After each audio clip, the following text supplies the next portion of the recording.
Right lads, another fucking episode here. So isn't this just the funniest situation you could find yourself in? Absolutely hilarious. Right. Put the truck up in the air, forgot to turn off the dead man.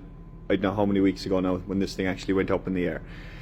Originally she wasn't starting off the key when she came. She was starting off the key when I went to see it in the customer's yard, but by the time it made it down to this yard it wouldn't start off the key. No problem, cross the starter, it's just in there. But I forgot to turn off the dead man while she was in the air, so the two batteries went dead. They went so fucking dead that they won't take charge now. I need to start the truck so that I can pull it out, because I need to get, well, I'm going to have to just put air from the compressor into the fucking chamber.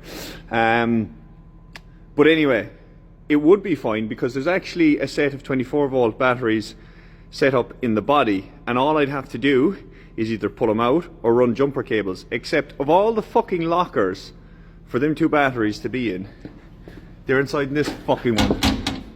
No good. Fuck's sake. Anyway, it's not too bad. Oh yeah, also the boost pack, which should jump any 24 volt truck. I mean, that boost pack is actually phenomenal, but it only really works properly when it's charged. So I've got to fucking charge that as well. Anyway, we're not too badly off.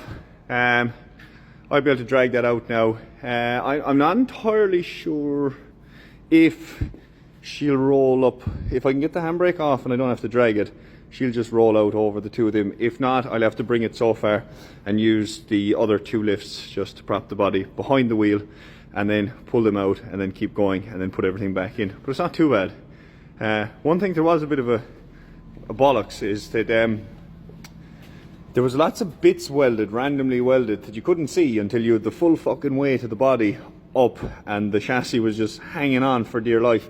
One thing like this now, that'd catch you out, wouldn't it? So a couple of them are welded randomly. Obviously the spring tensioners for the door were kind of semi-welded. There was a couple of other brackets, but they were all obvious, but there was some shit that just wasn't. There's another thing that was welded somewhere there, because we had it, we were lifting it, we thought we found all these eventually, got them off, lifted it, it was still held on, and then there was a big bang and the chassis came away. So whoever was out with the rods that day, it was some fucking hero. Anyway, it doesn't really matter, we're not too badly off now. I'm gonna have to shift, there's water tanks up there, I want to move them to this side because that's where the fuel tank there is going to be. Aside from that then, it's nothing too major except that I have to shift the wheel arches, which is going to be a little bit of a bollocks, because where do I have to go? I'll have to shorten that locker. I think it's that way. I'm a bit confused now, but yeah, luckily there's no locker that side, so I'll be able to move the wheel arches up.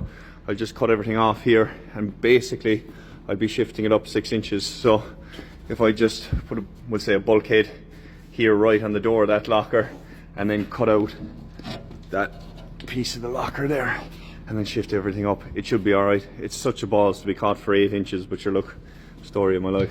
Anyway, that's it for now. I've got other shit to get done today too, or tonight. I've got a good bit of cutting to do, 12mm there to go up, so I'm just going to cut a couple more things out of the 15mm. Connor's in the office doing some drawing.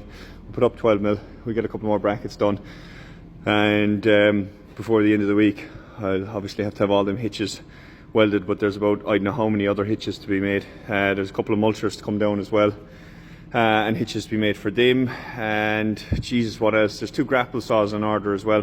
One should be ready by the end of this week. It's an SX1250 with the saw box and rotator and everything, and then the other one is a real mama of a thing. It's the Kodiak grapple saw, so I can't wait to get that down and fitted to the machine so everyone can see it. But look, for now I'll concentrate on what's here ahead of me. Oh, just if anyone wants to know what else is going on, follow the loader in for pins and bushes, and yeah, we're not too bad. It looked like there was more stuff parked out here earlier, but yeah, no, so I'll get this much done. There's obviously 20 or 30 other jobs laying around the place that need to be done. I still haven't got to any of the buckets, but you look, that's fine. Fellas can wait, or they can take stuff away, it doesn't matter. I have to concentrate on making money on what's in front of me now.